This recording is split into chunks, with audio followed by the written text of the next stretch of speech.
Plus de 6000 cas de décès liés au paludisme sont enregistrés chaque année au Burkina Faso et la saison pluvieuse est la période de pointe de la malaria.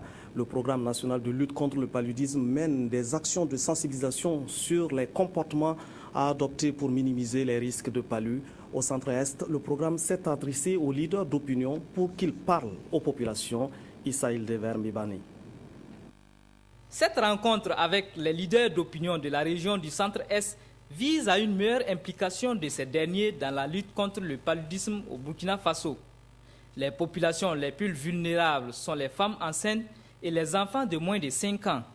Selon les statistiques, le paludisme tue un enfant toutes les 45 secondes, puis entraîne une baisse de la rentabilité scolaire de 60%.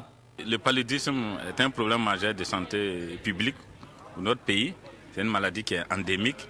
Et pour l'année 2013, nous avons enregistré dans les formations sanitaires environ plus de 7 millions de cas de paludisme.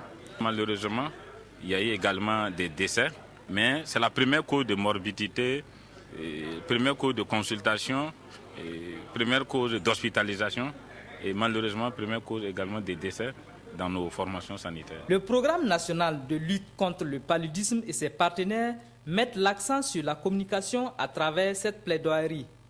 L'état des lieux de la lutte contre la maladie au niveau régional et national a été exposé aux participants. Ces responsables religieux, administratifs et coutumiers devront travailler à un changement de comportement des populations à travers leur prise de décision. Nous ne pouvons que souligner notre disponibilité, affirmer notre disponibilité à accompagner l'ensemble des acteurs dans la lutte contre le paludisme et à faire en sorte que ce plaidoyer atteigne l'ensemble des populations de notre région. À cette période hivernale, les populations sont invitées à dormir sous des moustiquaires imprégnés. Après Tinkodogo, d'autres régions pourront accueillir ce type de rencontres.